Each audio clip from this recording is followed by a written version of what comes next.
What's up, my friends? Welcome to the April campaign for Solo Game of the Month. Got another exciting title, a game that I'm really excited about. I'm excited about all of these.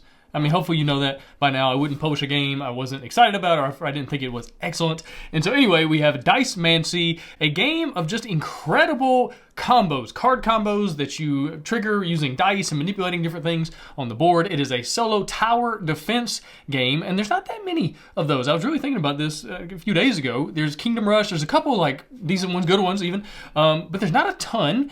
And I was thinking about why, and it's because in a lot of ways, video games can do it better. There's just so many other things you can do and customization and whatnot.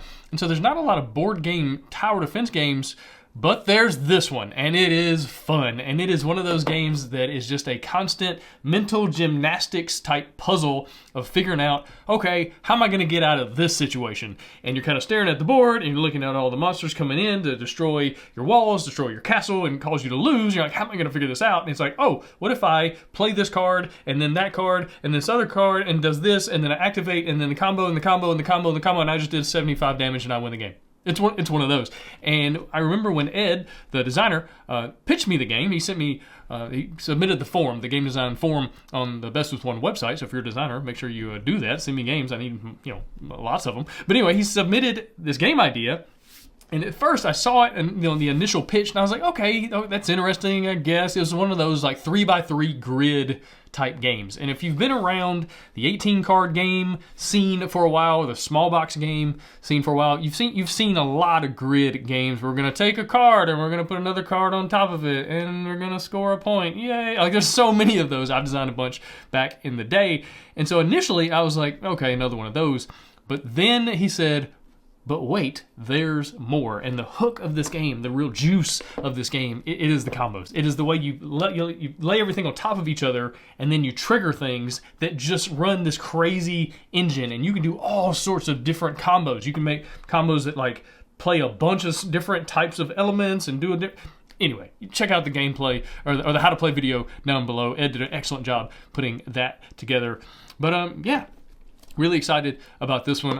It's just a lot of fun to play. Also this month, we have an add-on for Quests Over Coffee, and that was the game from March of last year. And I've had a lot of people reach out to me because that game's been sold out for a while, and they've asked about a reprint. Well, now is the time to get it. If you have a hole in your Solo Game of the Month collection, you can get that game. And so that's an add-on. Another little tiny thing that's going on right now. Not sure if you've heard about it.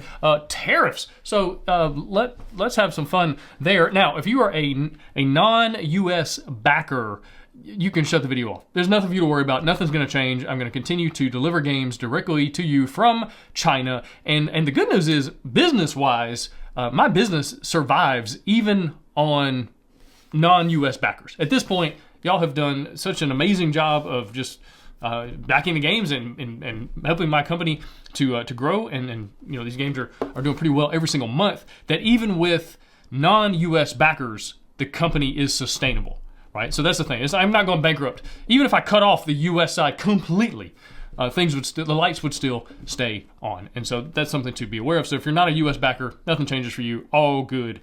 Nothing to worry about. If you are a US backer, also nothing to worry about. We're going to get this settled. We're going to get this stuff figured out. So tariffs have not affected me in the past because I don't bulk import into the country, right? I send things directly, just one game at a time, to customers. And so I didn't have to deal with all like the freight and the bulk shipping, and so tariffs haven't affected me. However, the changes in what's called the de minimis rules do affect me. They do affect these individual shipments, and it's even something that the Biden administration started to dismantle last year. And so I started figuring out other options and other opportunities last year. So nothing to worry about. We're going to get this figured out. You are going to receive your game. But let's say worst of all possible scenarios does play out, you get a full refund. I'm part of the GameFound Stable Pledge program, and so let's say the sky does fall and it is the worst, darkest possible timeline, you'll just get a refund. And so there's no reason to worry. There's not. It's gonna be fine. But I am very, very confident in being able to get you these games, especially because, you know, things keep changing every 15 minutes. And so it's not like I can't be like, oh, we're going to do exactly this because that's going to change, you know, tomorrow. Might have already changed by the time I film and upload this video. Who knows? That's the way the world is right now. But you're going to get your games, and we're going to get this settled. We're going to get this figured out. So, you know, the dust will settle soon. Just give it a minute. And, you know, 3-4 months from now, when this game is shipping, we're going to be fine. We're going to get this all figured out. So please just continue to back with confidence, as they say. But anyway, that is Dicemancy. Really excited about this one, and thank you so much for checking out this month's solo game.